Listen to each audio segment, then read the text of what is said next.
So we left off on the first video for chapter 7, considering why Latin has so many endings.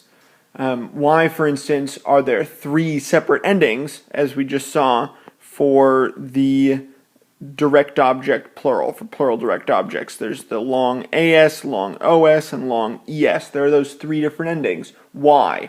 Well, the quick answer is that the language just developed that way. We as individual speakers of English have little influence over, for instance, what slang is going to catch on in our culture.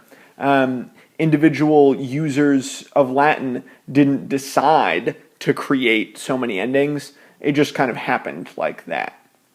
So we can't really do anything about it.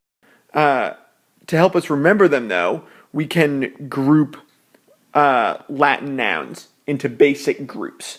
And this is something that's actually already been done for us by folks who have studied Latin prior. So let's go through some of the basic groupings that they came up with. As you've noticed, there are nouns that end in A when they are singular subjects, like puella, huila, pictura, and silva. They end in am when they're singular direct objects.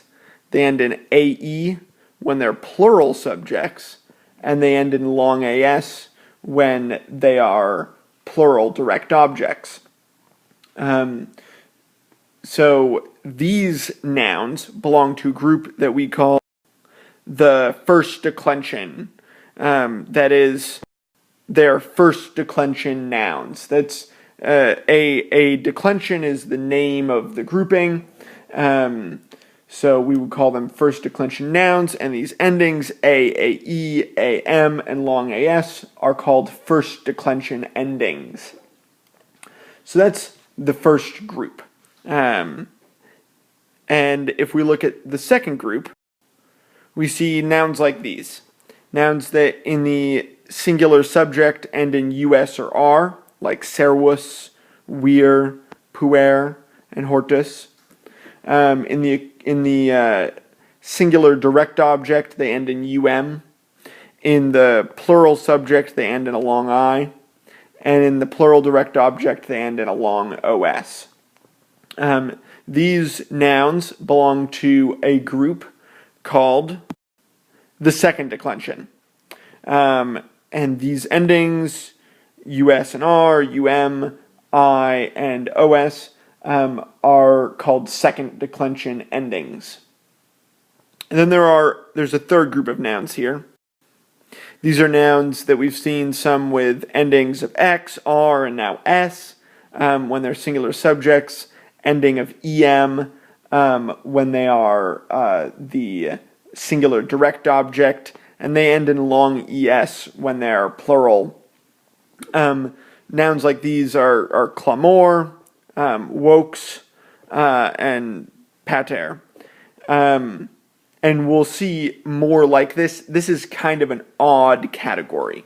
So you can remember the nouns of the first and second declensions are fairly neat and tidy. Nouns of the third declension are a little bit harder to get a hang of, so we're going to spend lots of time looking at them. But that's what they are, the third declension nouns. So we can think of declensions we can think of them as families of nouns. So each declension is a family of nouns, and it's a helpful way to organize Latin nouns. So think of, for an analogy, how we organize animals into different families based on their characteristics. We might have a family for fish, and we say, oh, these fish, they have a characteristic of they swim, and they have fins. We say birds, they have characteristics of feathers, and they fly.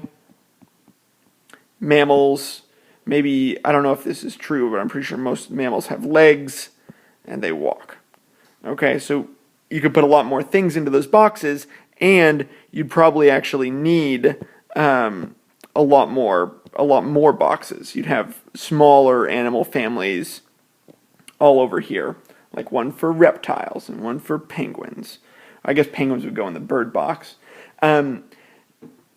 Anyway, so this is a way to group all animals. You could come up with families that all the different animals fit into. It's the same with declensions. Here's our declension box, and we could say in the first declension, they end in A. They also have the AM ending. They have the AE ending and the long AS ending. Second, they have US or R. They have UM, long OS, and long I. In the third, they've got that X or the S or the R, an EM, and a long ES.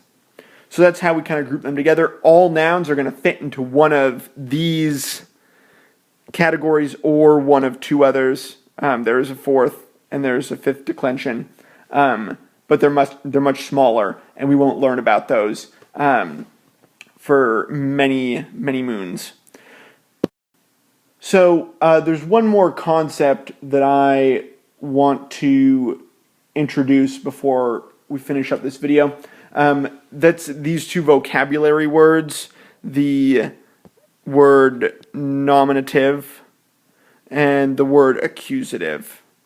So the word nominative is just another way of saying subject. And the word accusative is just another way of saying direct object. So there are grammatical ways of talking about those concepts.